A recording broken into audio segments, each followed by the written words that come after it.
नमस्कार, देश प्रदेश में आपका स्वागत है। मैं हूं अदिति राजपूत। सुप्रीम कोर्ट में प्रधानमंत्री की सुरक्षा में चूक के मामले पर सुनवाई जारी है। फिरोजपुर रैली के लिए जाते वक्त सुरक्षा में चूक का मामला सामने आया था। मुख्य न्यायाधीश समेत 3 जजों की बेंच इस मामले की सुनवाई कर रही है। रिपोर्ट में सभी तस्वीरें क्यों नहीं डाली गई, ये सवाल मुख्य न्यायाधीश ने पूछा है और केंद्र की समिति से न्याय नहीं मिलेगा, ये पंजाब की तरफ से कहा गया है। यहाँ पर सुप्रीम कोर्ट स्वतंत्र समिति नियुक्त करे, ये पंजाब सरकार की तरफ से कहा गया है।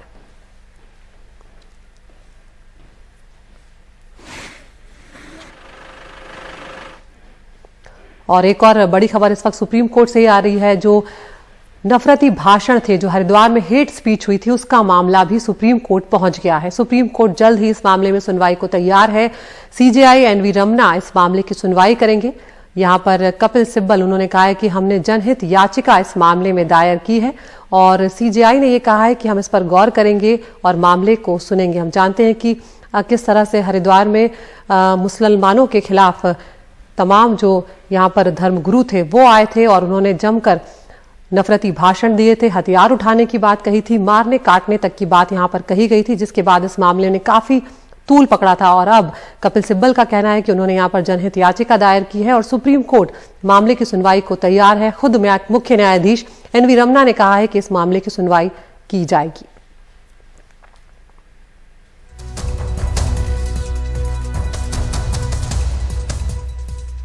आगे बढ़ते हैं। दिल्ली पुलिस की साइबर क्राइम यूनिट से सुल्ली डील्स ऐप बनाने वाले को इंदौर से गिरफ्तार कर लिया गया है। आरोपी ओंकारेश्वर बीसीए कर चुका है और उसके पास मिले गैजेट्स की जांच फिलहाल की जा रही है। कोर्ट ने उसे 4 दिन की पुलिस रिमांड पर भेजा है और यह भी पुलिस की तरफ से कहा गया है कि उसने स्वीकार किया है कि इस तरह के काम वो कर रहा था। 25 साल के ओंकारेश्वर ठाकुर को दिल्ली पुलिस की साइबर क्राइम यूनिट ने इंदौर में उसके घर से शनिवार को गिरफ्तार कर लिया। पुलिस का दावा है कि ओंकारेश्वर ही वो शख्स है जिसने सुल्ली डील्स ऐप बनाया था। इस ऐप में मुस्लिम महिलाओं की फोटो अपलोड कर उनकी बोली लगाई जा रही थी और भद्दे कमेंट्स किए जा रहे थे। यह मामला जुलाई 2021 में तब सुर्खियों में आया जब दिल्ली और यूपी में कई महिलाओं ने शिकायत देकर इस ऐप के खिलाफ केस दर्ज कराया। तब जब हमने उसको वर्कआउट किया तो देखा कि जो ट्विटर हैंडल्स इसमें ट्वीट या रीट्वीट कर रहे थे, तो वो एक उनकी आगे डिटेल निकालने के बाद हमें पता लगा ये मल्टी लॉगिन अकाउंट्स और लिंकेजेस निकल रहे हैं। तो ट्विटर हैंडल्स बढ़ रहे हैं, कुछ अपने आप ही बंद कर गए एंड बाकी हमने भी ट्विटर को लिखा है कि they should be block, they are used nefariously against India. Sulli deals app open source platform GitHub पर बनाया गया था। दिल्ली पुलिस ने तब अमेरिका में गिटहब के ऑफिस को पत्र लिखकर सुल्ली डील्स ऐप बनाने वाले की जानकारी मांगी थी, लेकिन कोई जवाब नहीं मिला। इसके बाद जब कुछ दिन पहले बुल्ली बाई ऐप आया तो उसे भी गिटहब पर ही बनाया गया। इसमें भी वही सब हो रहा था जो सुल्ली डील्स ऐप में किया जा रहा था। दरअसल जुलाई 2021 में बुल्ली बाई ऐप बनाने वाला नीरज बिश्नोई एक ट्विटर ग्रुप का मेंबर था।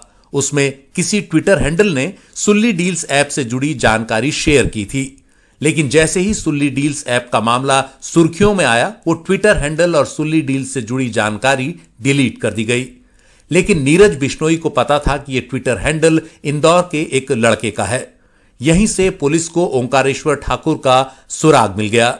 ओंकारेश्वर जनवरी 2020 में ट्विटर पर एक ट्रेड ग्रुप का सदस्य था जिसका नाम ट्रेड महासभा था। यह ग्रुप मुस्लिम महिलाओं को बदनाम करने और ट्रोल करने के लिए बनाया गया था। उसके बाद ओंकारेश्वर ने गिटहब पर सुल्ली डील्स ऐप बनाया। गिटहब पर उसके ग्रुप के सभी मेंबर्स का एक्सेस था। उन्होंने अपने ट्विटर अकाउंट पर ऐप को शेयर किया था। पुलिस के मुताबिक सुल्ली डील्स के क्रिएटर ओंकारेश्वर ठाकुर ने इंदौर की एक एकेडमी से बीसीए किया है। उधर ओंकारेश्वर के पिता अपने बेटे को निर्दोष बता रहे हैं। तो पूरे टाउनशिप में पूछ लें, यहाँ पे 800 फैमिली है, 99.9% लोग बोलेंगे कि हमारे बच्चे घर से भी नहीं निकलते। ये वेब आईटी से रिलेटेड है तो इसके नाम तो होंगे कि भाई आईटी में ये मतलब वेब डिजाइन वगैरह करके देता है लोगों को, तो इसके नाम को फंसाया गया है सर। पुलिस के मुताबिक जैसे ही सुल्ली डील्स का मामला सुर्खियों में आया, आरोपी ने अपने सभी सोशल मीडिया के फुटप्रिंट डिलीट कर दिए। उसके पास मिले गैजेट्स की अब जांच चल रही है। नई दिल्ली से मुकेश सिंह की रिपोर्ट, एनडीटीवी इंडिया। चंडीगढ़ के नगर निगम चुनाव नतीजों के बाद अब आगामी पंजाब विधानसभा चुनाव के समीकरण को लेकर नया सियासी गणित सामने आ रहा है। कुल 35 सीटों में से आम आदमी पार्टी को 14, बीजेपी को 12, कांग्रेस को 8 और अकाली दल को महज 1 सीट पर जीत मिली है। लेकिन कांग्रेस के एक पार्षद के पाला बदलकर बीजेपी की तरफ जाने से आंकड़ा बढ़ गया है। मोहम्मद गजाली की रिपोर्ट आपको दिखाते हैं।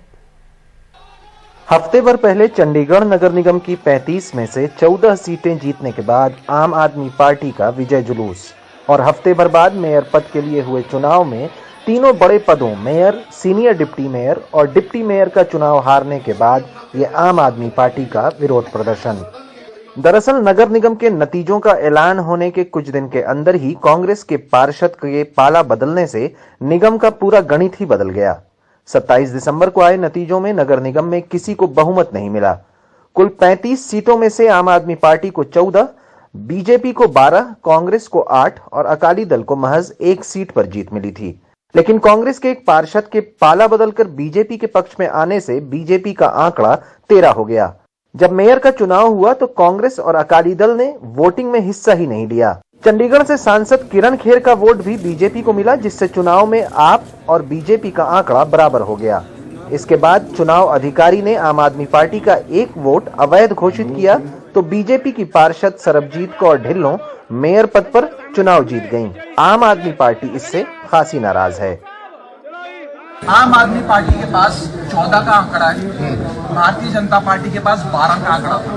भारतीय जनता पार्टी और कांग्रेस की अलायंस हुई तो कांग्रेस ने अपना एक काउंसलर बीजेपी के पाले में भेज दिया, तो हमारा हो गया 14, बीजेपी का हो गया 13, 14 एंड 13। अगर ये वोटिंग होती तो आम आदमी पार्टी का मेयर बनता। इन्होंने पहले तो अपने वोटों को 14 कर लिया। इन्होंने अपने चंडीगढ़ के मेंबर ऑफ पार्लियामेंट किरण खेर जी को बुला लिया, जो कानूनी तौर पे वोट नहीं डाल सकती। नहीं, पहले वो डालते रहे हैं, पहले डालते रहे हैं। मेरी बात सुन, उनको बुला लिया और अपना आंकड़ा 14 कर लिया। लेकिन राघव चड्ढा का दावा पंजाब म्यूनिसिपल कॉर्पोरेशन एक्ट 1976 के सेक्शन 38 के तहत नहीं ठहरता। इस सेक्शन के मुताबिक सांसद मेयर चुनाव में वोट डाल सकते हैं। नतीजे जारी होने के तुरंत बाद आम आदमी पार्टी के पार्षदों ने निगम के सदन में हंगामा और नारेबाजी की, जिसके बाद उन्हें हटाने के लिए पुलिस बुलानी पड़ी। उधर तीनों पदों पर जीत हासिल करने वाली बीजेपी ने आम आदमी पार्टी के दावों का खंडन किया। जो एक्ट की प्रोविजन है उसके हिसाब से वो इनवैलिड कर दी गई। इसमें हमारी क्या गलती है? अगर आम आदमी पार्टी का खुद का पार्षद पार्टी से खुश नहीं है या अपने आप को मेयर या सीनियर डिप्टी मेयर या डिप्टी मेयर बनाने जाने से खुश नहीं है, तो ये उनका आपस का अपना अंतर्कलह है। लेकिन जिस प्रकार का दुर्व्यवहार उन्होंने किया, जिस प्रकार का मैं समझता हूं कि सदन की गरिमा को तार तार किया। आम आदमी पार्टी का दावा है कि चंडीगढ़ के चुनाव पंजाब में होने वाले चुनावों की दिशा बता रहे हैं, लेकिन मेयर के चुनाव में आम आदमी पार्टी को झटका लग गया। अब देखना है कि राज्य के चुनाव में क्या तस्वीर उभरकर सामने आती है। चंडीगढ़ से मोहम्मद गजाली, एनडीटीवी इंडिया। और एक बार फिर हम उस बड़ी खबर का रुख कर रहे हैं जो हरिद्वार से आ रही है। हेट स्पीच मामले में जो मामला है वो सुप्रीम कोर्ट पहुंच गया। सुप्रीम कोर्ट इस मामले में जल्द सुनवाई को भी तैयार है। खुद मुख्य न्यायाधीश एनवी रमन्ना ने कहा है कि हम मामले की सुनवाई करेंगे, इस पर गौर करेंगे। पटना हाईकोर्ट की पूर्व जज जस्टिस अंजना प्रकाश और पत्रकार कुर्बान अली ने दाखिल की है इस मामले में याचिका में मुस्लिमों के खिलाफ हेट स्पीच की एसआईटी से स्वतंत्र, विश्वसनीय और निष्पक्ष जांच करवाने की मांग की गई है। हम सीधा रुख कर रहे हैं हमारे सहयोगी आशीष भार्गव का। आशीष, की बहुत बड़ा मामला था और हमने देखा था कि किस तरह से खुलेआम एक मंच का इस्तेमाल किया गया और उसके बाद वहां पर मुस्लिमों के खिलाफ नफरती भाषण दिए गए, मरने मारने तक की बातें कही गई। अब ये मामला सुप्रीम कोर्ट में पहुंचा है, विस्तार से बताइए इस वक्त क्या कुछ वहां पर चल रहा है। जी देखिए, सुप्रीम कोर्ट में सुबह मेंशन हुआ था, चीफ जस्टिस के सामने मेंशन किया था और जल्द सुनवाई की मांग की थी कपिल सिब्बल ने और कहा था कि सत्यमेव जयते का नारा बदलकर शस्त्रमेव जयते कर दिया गया है। एक गंभीर मामला है जिसकी सुनवाई करनी चाहिए। पिटीशन एक दाखिल हुई है। तो चीफ जस्टिस ने हालांकि शुरुआत में पूछा कि सुना है कि जांच शुरू की गई है, तो कपिल सिब्बल ने उनको बताया था कि एफआईआर दर्ज की गई है, लेकिन कोई अरेस्ट नहीं हुई, कोई कार्रवाई नहीं हुई, तो सुप्रीम कोर्ट को इसमें दखल देना चाहिए। चीफ जस्टिस एनवी रमन्ना ने कहा है कि वो इस मामले की सुनवाई करेंगे और अब ये मान के चला जाना चाहिए कि ये पूरा मुद्दा जो हरिद्वार धर्म संसद का था और जिस तरह की बयानबाजी दी गई 17 दिसंबर और 19 दिसंबर को दिल्ली में भी, उसकी एसआईटी से या सुप्रीम कोर्ट की किसी भी कमेटी बनाई हुई कमेटी से जांच की मांग की गई है और कहा गया है कि विश्वसनीय जांच होनी चाहिए, स्वतंत्र जांच होनी चाहिए और निष्पक्ष जांच होनी चाहिए। 3 चीज मांगी गई है। ये अंजना प्रकाश हाईकोर्ट की जज हैं जो फिलहाल सुप्रीम कोर्ट में वकालत करती हैं, पूर्व जज हैं ये, और एक पत्रकार हैं कुर्बान अली, उन दोनों ने ये याचिका दाखिल की है। और काफी अहम ऐसे मोड़ पर है कि जब हेट स्पीच को लेकर सुप्रीम कोर्ट ने बहुत सारे फैसले भी दिए हैं, गाइडलाइन भी बनाई है, उन गाइडलाइनों को भी फॉलो करने के, पालन कराने की मांग यहां पर सुप्रीम कोर्ट में की गई है। तो काफी अहम मुद्दा है ये और जल्द ही ये मामला सुनवाई के लिए आ सकता है। जी, बहुत शुक्रिया आशीष, आप बने रहिए हमारे साथ, क्योंकि एक और अहम मामला सुप्रीम कोर्ट में पहुंचा हुआ है। प्रधानमंत्री की सुरक्षा में चूक का मामला। पंजाब के फिरोजपुर में रैली के लिए जाते वक्त सुरक्षा की चूक का मामला ये आया था। मुख्य न्यायाधीश समेत 3 जजों की बेंच इस मामले की सुनवाई कर रही है और यहाँ पर मुख्य न्यायाधीश की तरफ से ये भी कहा गया है कि रिपोर्ट में सभी तस्वीरें क्यों नहीं डाली गई हैं, और पंजाब की तरफ से कहा गया है कि केंद्र की समिति से न्याय नहीं मिलेगा। पंजाब सरकार की तरफ से यहाँ पर यह भी कहा गया कि सुप्रीम कोर्ट स्वतंत्र समिति इस मामले में नियुक्त करे। आशीष, ये मामला कहीं ना कहीं केंद्र बनाम पंजाब का होता हुआ नजर आया है, क्या कुछ हुआ है आज की सुनवाई में यहाँ पर? जी देखिए, सुनवाई अभी चल रही है और काफी इंटरेस्टिंग और काफी महत्वपूर्ण सुनवाई यहां पर है। पंजाब सरकार सीधे कह रही है कि कारण बताओ नोटिस 7 जारी कर दिए हैं एसएसपी को केंद्र सरकार की कमेटी ने, और 24 घंटे का वक्त दिया है। निष्पक्ष सुनवाई का मौका भी नहीं दिया जा रहा है। यहां पे केंद्र सरकार की तरफ से तुषार मेहता कह रहे हैं कि लापरवाही बरती गई है डीजी के लेवल पर, चीफ सेक्रेटरी के लेवल पर, पंजाब सरकार के लेवल पर, और इस लापरवाही के कारण उनके ऊपर कार्रवाई की जानी चाहिए। पंजाब सरकार जो है वो अपने अधिकारियों को बचाने की कोशिश कर रही है। ये आमने सामने दोनों पंजाब और केंद्र सरकार है। लेकिन बड़ा ही एक महत्वपूर्ण सवाल अभी सुप्रीम कोर्ट ने पूछा है केंद्र सरकार से। तुषार मेहता जो सॉलिसिटर जनरल हैं, वो कह रहे हैं कि जब आपने जो अफसरों को, पंजाब सरकार के अफसरों को जो सो कॉज नोटिस दिया है और उसमें लिखा है कि ये लापरवाही है और ये उल्लंघन है, सब चीजें जब आपने मान ली हैं, तो फिर अदालत में आप क्या चाहते हैं? अदालत क्यों आए हैं? क्यों अदालत में अपनी बात रख रहे हैं? ये जस्टिस हिमा कोहली ने पूछा है जो बेंच में है, और जस्टिस सूर्यकांत भी पूछ रहे हैं कि आपका जो सो कॉज नोटिस जो है वो विरोधाभासी है।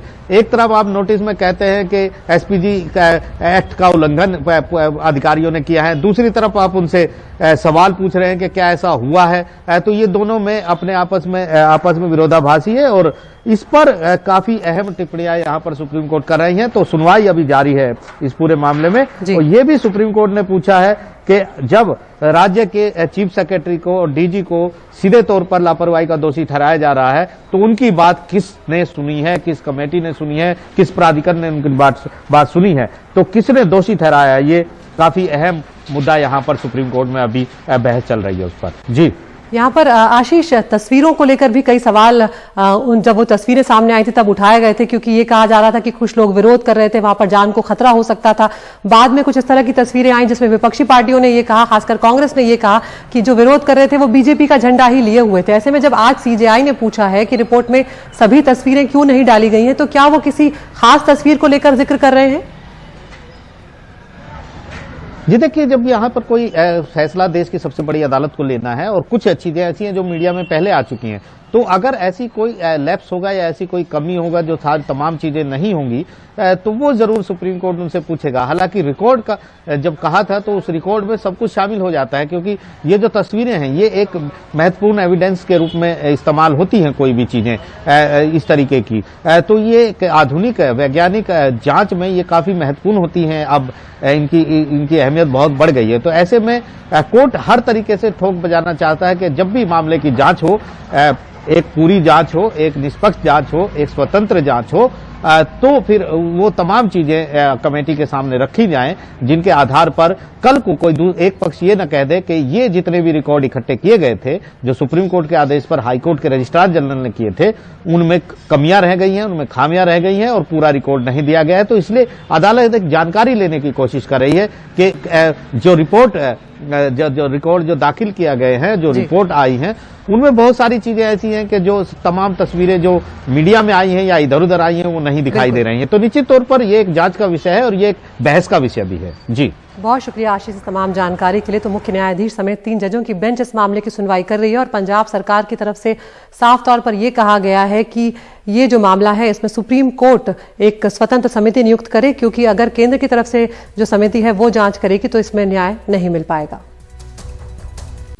तो ब्रेक के बाद एक बार फिर से आपका स्वागत है। और इस वक्त हमने देखा है कि कई दिनों से मौसम की मार जो है वो झेलनी पड़ रही है कई इलाकों में।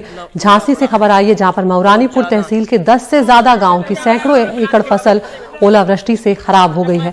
लगातार 4 दिनों से बारिश और ओले गिरने से सबसे ज्यादा नुकसान मऊरानीपुर और बंगला ब्लॉक के किसानों को हुआ है। इस इलाके में सरसों और मटर की खेती ज्यादा होती है। ओला गिरने से इन दोनों ही फसलों के खराब होने की तस्वीरें यहाँ पर सामने आई हैं। और हमारे साथ जुड़ रहे हैं हमारे सहयोगी रवीश रंजन शुक्ला। रवीश, तस्वीरें हम देख रहे हैं जिसमें ओले हाथ में लिए हुए किसान नजर आ रहे हैं और जो फसलें हैं वो पानी में डूबी हुई पूरी तरह से नजर आ रही हैं। कितना नुकसान, कितने किसान जो है यहाँ पर प्रभावित हुए हैं, कितने गांवों को यहाँ पर नुकसान पहुंचा है? जी देखिए, बिल्कुल झांसी और जो ललितपुर जिला है वहां के तकरीबन 200 गांवों की जो हजारों एकड़ की जो जमीन है उस पर राई और मटर और उसकी फसल लगी हुई थी। तो ओला और भारी बारिश की वजह से राई और मटर और मसूर की फसल जो है वो पूरी तरीके से तबाह हो चुकी है। इसमें हजारों एकड़ की फसल पर ओलावृष्टि हुई है, बारिश हुई है, तो इसके वजह से काफी ज्यादा जो है वो किसान प्रभावित हुए हैं। हालांकि प्रशासन से भी अभी आज हमारी सुबह बात हुई है तो डीएम का ये कहना है कि वो सर्वे करवा रहे हैं और सर्वे के बाद ये साफ हो पाएगा कि कितने एकड़ की फसल खराब हुई है। लेकिन निश्चित तौर पर कई सारे किसानों से हमारी बात हुई है तो उनका ये कहना है कि ललितपुर और झांसी 2 जो जिले हैं वो सबसे ज्यादा प्रभावित हुए हैं और 2 जिलों के तकरीबन 200 गांव की जो जमीन है उस पर ओलावृष्टि और भारी बारिश का प्रभाव पड़ा है। तो अब देखना है कि किस तरीके से मुआवजा इनको मिलता है, क्योंकि जो फसल बीमा योजना के तहत इन सारे ही जो किसान हैं उन्होंने अपना बीमा भी करवा रखा था। हालांकि किसानों की शिकायत रही है कि पिछली बार भी उनकी फसल खराब हुई थी और काफी सारे किसानों को जो फसल बीमा के तहत मुआवजा होता है वो नहीं मिला था। तो इस बार देखना होगा कि आखिर प्रशासन क्या करता है, लेकिन निश्चित तौर पर भारी तबाही हुई है और किसान बहुत ज्यादा परेशान है। बिल्कुल रवीश, तस्वीरों में भी हम देख पा रहे हैं हजारों एकड़ की फसलों की आप बात भी यहाँ पर कर रहे हैं, लेकिन जब जमीन पर हम देखने जाते हैं रवीश तो हम ये भी देखते हैं कि जो बातें सरकार करती हैं, जो दावे वो करती हैं, वो किसानों तक पहुंच भी नहीं पाता, उन तक वो फायदा पहुंच नहीं पाता। तो अब जब ये जो नया एक नुकसान हुआ है किसानों को, इसकी भरपाई के लिए क्या वाकई में सरकारें, आपको ऐसा लग रहा है कि कहीं मुस्तैदी दिखा रही हैं, या क्योंकि आकलन की बात कही जाएगी, फिर रिपोर्ट आने की बात कही जाएगी, फिर ये मामला लंबा खिंचता जाता है? जी बिल्कुल आदित्य, क्योंकि जो किसान है, कई सारे किसान है, उन्होंने तकरीबन 50,000 से लेकर 2 लाख रुपए की लागत लगाई थी इस पूरे अपने खेत में, और अगर इस तरीके से ओला और भारी बारिश होती है तो उन्हें तुरंत मुआवजे की जरूरत होती है, लेकिन आमतौर पर ऐसा होता नहीं है। कई बार जो है हम लोग भी देखते हैं कि 6-6, 7-7 महीने के बाद में जो है अब वो भुगतान होता है और भुगतान बहुत कम होता है। प्रशासन के लोगों का ये कहना है कि वो सर्वे करवाएंगे, लेकिन वो कोई टाइमलाइन नहीं बता रहे हैं कि आखिर कितने दिनों में ये सर्वे पूरा होगा, कब तक उनको मुआवजा मिलेगा। किसानों का कहना है कि पिछली बार भी जो फसल खराब हुई थी, धान की फसल खराब हुई थी, उसमें उनको मुआवजा नहीं मिला और ठीक से सर्वे नहीं करवाया गया। तो ऐसी तमाम सारी जटिलताओं का सामना किसान कर रहे हैं, और खासतौर पर बुंदेलखंड के ये जो इलाके हैं, ये बहुत ही गरीब इलाके हैं, इन पर सरकार को विशेष तौर पर ध्यान देने की जरूरत है, विशेष पैकेज देने की जरूरत है। बहुत शुक्रिया रवीश इस तमाम जानकारी के लिए। तो तस्वीरें आप देख रहे हैं झांसी के मऊरानीपुर तहसील के 10 से ज्यादा गांव की हजारों एकड़ फसल जो है वो बारिश और ओलावृष्टि से खराब हो गई है, और अब किसान इंतजार कर रहे हैं कि सरकार जागे और उन्हें मुआवजा दे।